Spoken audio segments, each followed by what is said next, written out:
Hi everyone, I'm Donna, and today I'm going to show you how to make one of these infinity donut rings.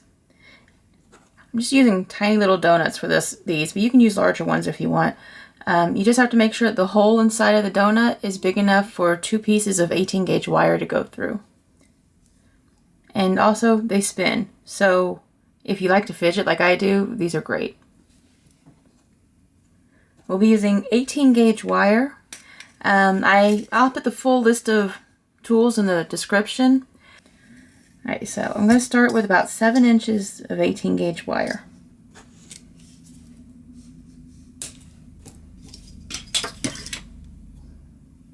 Just make sure it's as straight as you can get it.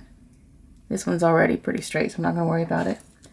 Now, for the first part, there are several things you could use. I'm going to use round nose pliers, but if you find it easier to get the loops even, you can use something like this. It's just a small stepped mandrel for wire wrapping, or you can use these kind of pliers.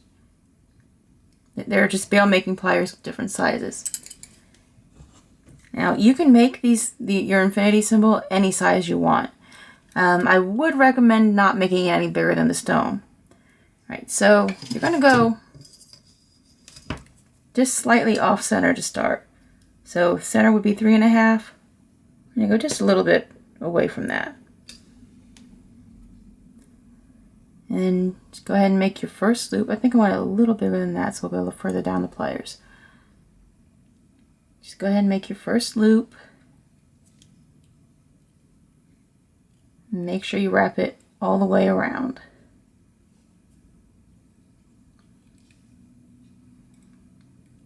Then we're going to go over to the other side here. Try to keep this loop the same size as the other ones. This is why the other pliers might have come in handy. I should have used those.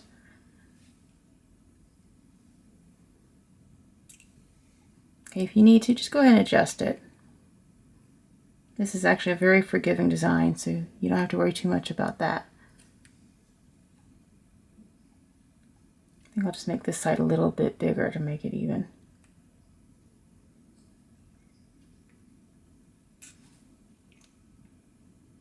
Okay, so you just have a simple figure 8 design or infinity symbol. Now you're going to take your bench block. I've got mine on a rubber block. That just kind of deadens the sound a little bit and actually protects the work surface too. Your best bet is going to be to hold it against the edge of the bench block so you don't accidentally hammer these wires.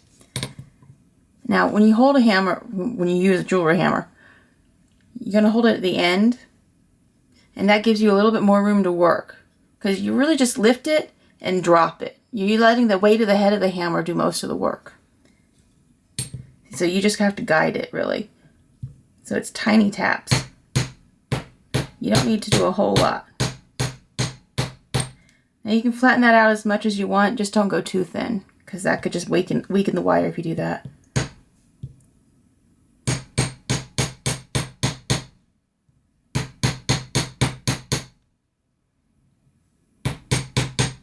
Okay, that looks about right. Well, a little bit more right there in that one spot. Okay, that looks about right. I'm going to flip it over and do the same thing to the other loop.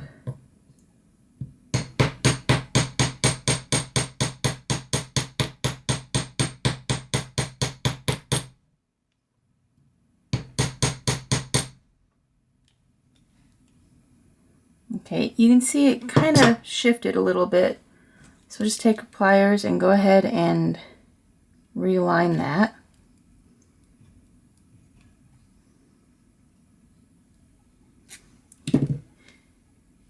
So you have it more or less back where you started.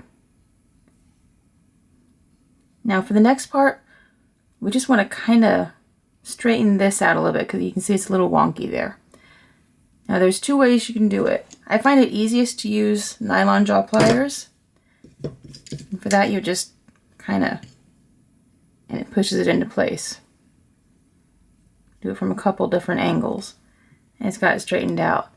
But if you'd prefer, you can take nylon hammer or rawhide hammer, whichever you have, and just kind of tap it a few times. and that would do the same thing. Okay, now let me move this thing out of the way. So for the next part, just want to take your flat nose pliers, push it all the way up as far as you can get into where, where that intersects, and bend it at about a 90-degree angle. And you want to do the same thing on the other side.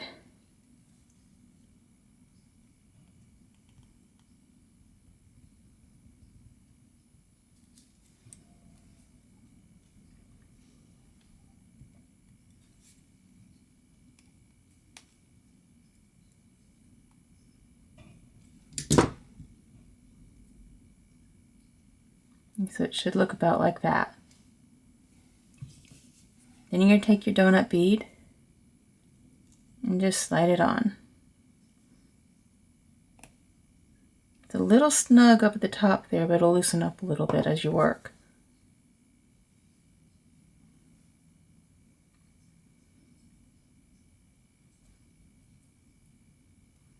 Just make sure it's all the way up to the donut. Now, as you can see on this one, I have it going horizontally, which technically, if you're being mathematical about it, that's how it would be. But if you want it vertical, that's fine too. I'm not a scientist, so I don't really care. Now, but we'll do this one horizontally. I'm just going to take that wire on the back and push it out to the side. And you just kind of adjust it to the direction you want it going. And you're going to do the same thing here and try to get them straight. Now at this point you have two options. If you want to, you can just cut it and then make a loop out of it. Or what I like better, because I find it a little more comfortable, I cut it and then file it and then just leave it straight. So that's what I'm going to do for this one. So I'm going to cut it at about 1 3/4 inches from the center of the infinity symbol. So that's, oh wait, I'm on the wrong part here. So 1 3/4 inches on this side. Then we'll go and do the same on the other side.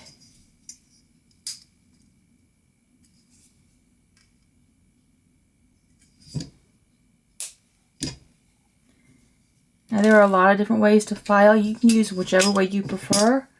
I'm going to go ahead and use, this is actually a nail drill, but it works great for this, with a cut burr. Now whenever you're using cut burrs, you always want to lubricate them. Now this is I've been using this for at least 12 years now, and it, I think I got it, yeah, auto fray. So if you want to get that, and you can find it at places like Rio Grande too, and a couple other places. So to do this, we're just gonna kind of dip it into the lubricant.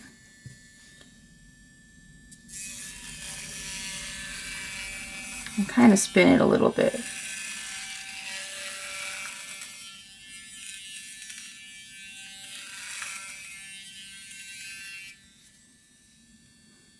Okay, you couldn't really see because my hand was in the way, but while I was working with this hand, I'm also kind of spinning the wire this way.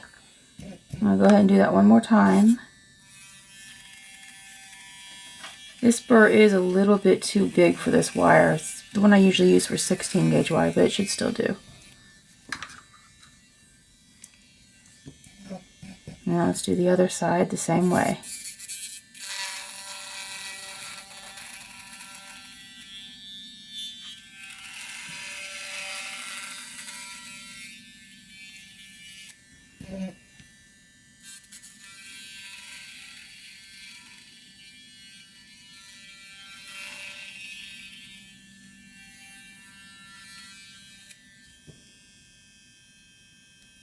Okay, now I like to be extra thorough,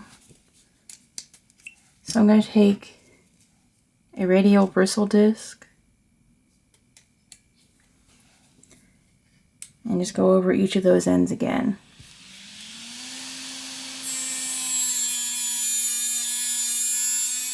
And this is just kind of fine tune it a little bit since I did use the wrong size.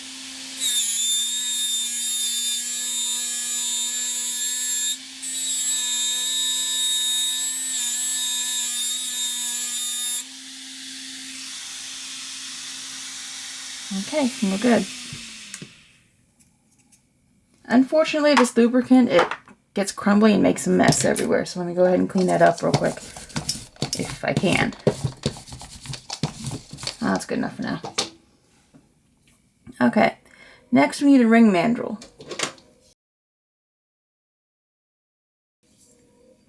Now when you're doing adjustable rings, it's easier if you start out with a much smaller size than you need and then push it out larger. So I'm going to start at about a 4. And I'm just wrapping it all the way around. Then the other side, I'm just going to wrap it all the way around as well, as close as I can get it, kind of keep it as neat as possible here. Okay, now you notice these sides, they always want to stay straight. So you take your round nose pliers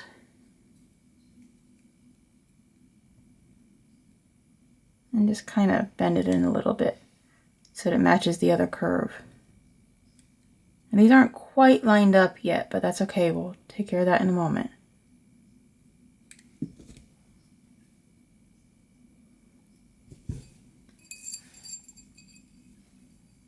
Okay, let me see if I can realign this way first. We really do want these as close as possible. That's a little better.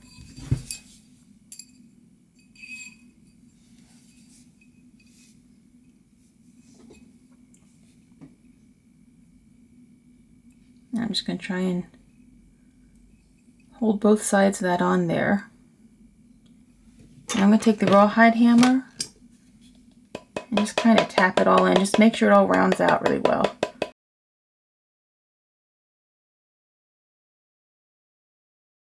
And you notice it's already getting a little bit bigger. So it's at a size 6 now.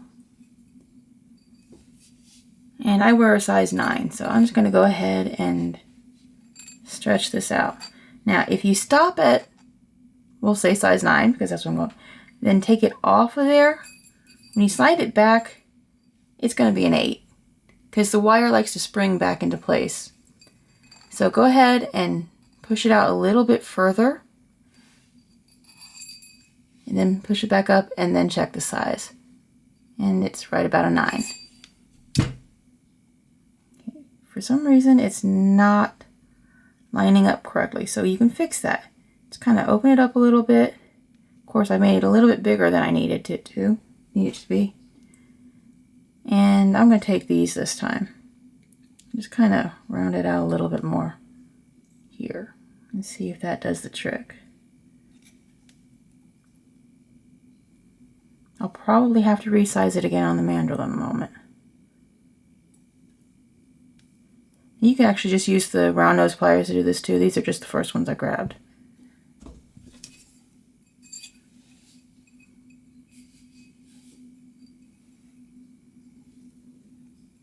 Now stuff like this happens all the time. Things just don't line up the way you want them to, but they can always be fixed. It's not a problem.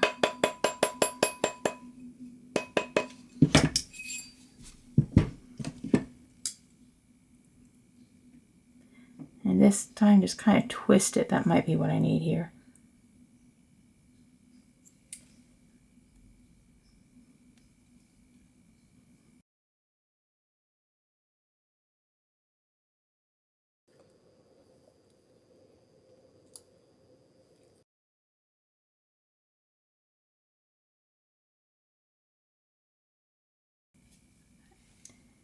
And there you have it. And it spins.